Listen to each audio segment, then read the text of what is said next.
Hi hello welcome to eagle education.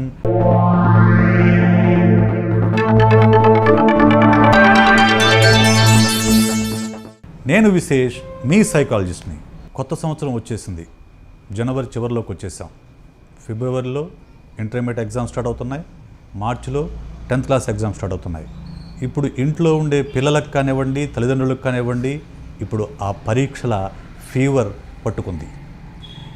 ఈ పరిస్థితుల్లో పిల్లలు ఎలా చదవాలి, తల్లిదండ్రులు ఎలా మసులుకోవాలనే విషయాన్ని ఈరోజు మాట్లాడుకుందాం. పిల్లలు, స్టూడెంట్సు గత 10 నెలలుగా క్లాస్ రూమ్లో కూర్చొని చాలా విషయాల్ని విని నేర్చుకొని కొన్ని ఎగ్జామ్స్ రాసి పాస్ అయి ఉంటారు.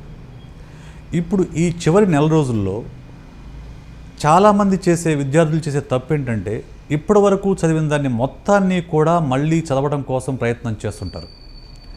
కానీ అలా చేసినందువల్ల కొత్తగా ఈ నెల రోజుల్లో కొత్తగా నేర్చుకొని దాని ద్వారా మార్కులు సంపాదించుకుందాము అనుకోవడం అనేది చాలా ఒక తప్పుడు అభిప్రాయం. ఎందుకంటే మనకున్న సమయం తక్కువ, సబ్జెక్ట్స్ చాలా ఉంటాయి. అప్పుడు ఈ నెల రోజుల్లో వాటిని కవర్ చేయడం కష్టము, ప్లస్ కొత్తగా నేర్చుకోవడం చాలా కష్టం. This 1 month is for revision. ఈ 1 monthలో మనం ఇంతకుముందు చదివిన దాన్ని, సంవత్సరం పొడవు నేర్చుకున్న దాన్ని రివిజన్ చేయాలి. రివిజన్ అనగానే చాలామంది విద్యార్థులు చేసేది ఏంటంటే, అప్పటి వరకు చదివిన దాన్ని మొత్తాన్ని మళ్ళీ చదువుతూ ఉంటారు. కానీ అది తప్పు. రివిజన్ అనే పదాన్ని మీరు విడగొట్టుకుంటే, రివిజన్, మళ్ళీ తిరిగి చూడండి, తిరిగి చదవండి కాదు. అంటే మీరు ఇప్పటి వరకు నేర్చుకున్న విషయాలలో ప్రధానమైన అంశాలు ఏవైతే ఉన్నాయో వాటిని తిరిగి మరోసారి పునశ్చరణ చేసుకోవడం కోసం మాత్రమే ఈ సమయాన్ని మనం వాడుకోవాలి.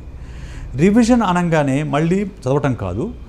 ప్రతి పాఠంలోనూ, ప్రతి చాప్టర్లోనూ కొన్ని ముఖ్యమైన అంశాలు ఉంటాయి. వాటిని హెడ్డింగుల రూపంలోనూ, సబ్ హెడ్డింగుల రూపంలోనూ, కీవర్డ్స్ రూపంలోనూ పొందుపరుస్తారు.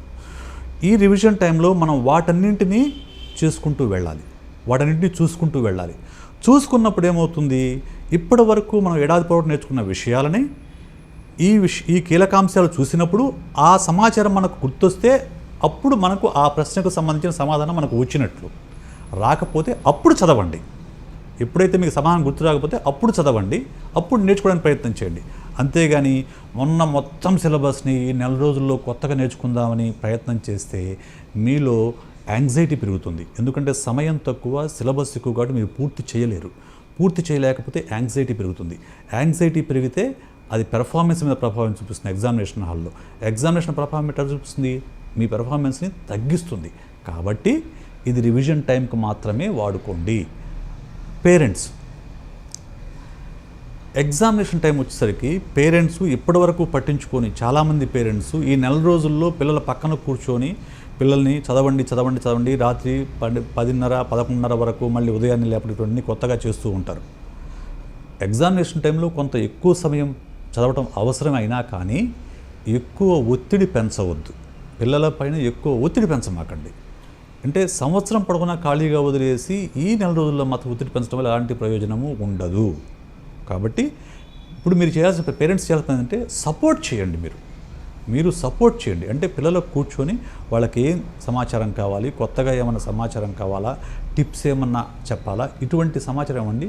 అన్నిటికంటే ముఖ్యంగా వాళ్ళకు ఒక భరోసానివ్వండి. ఈ ఎగ్జామినేషన్ అనేది, ఈ పరీక్ష అనేది నీ సామర్థ్యాన్ని పరిశీలించుకోవడానికి ఒక అవకాశం అనే ఒక దృక్పథాన్ని కల్పించండి. అప్పుడు పరీక్ష అంటే భయం పోతుంది. పరీక్ష అంటే తప్పితే జీవితం ఏదో మొత్తం తిరగబడిపోతుంది, లేకుంటే ఈ పరీక్షలో కనుక పాస్ కాకపోతే ఎలాగా, మా పేరెంట్స్ ఏమనుకుంటారు, వాళ్ళు మా మీద చాలా డబ్బు ఖర్చు పెట్టారు, ఇటువంటి అభిప్రాయాలు కనుక, భావాలు కనుక మనకు అవకాశం ఇస్తే పిల్లల మీద ఒత్తిడి పెరుగుతుంది, దానివల్ల పెర్ఫార్మెన్స్ తగ్గుతుంది. అలా కాకుండా ఈ పరీక్ష నీ సామర్థ్యాన్ని పరిశీలించుకోవడానికి ఒక అవకాశం.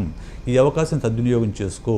ఎలాంటి ఒత్తిడి లేకుండా, నీ ప్రయత్నంలో లోపం లేకుండా చూసుకో. రిజల్ట్స్ అనేవి వస్తాయి, ఆ సమయాన్ని బట్టి, సందర్భాన్ని బట్టి, మనం రాసిన దాన్ని బట్టి వస్తాయి. కాబట్టి ఇలాంటి భరోసాని మీరు పిల్లలకు కనుక కల్పిస్తే మీ పిల్లలు పరీక్షల్ని అద్భుతంగా ఎదుర్కోగలుగుతారు.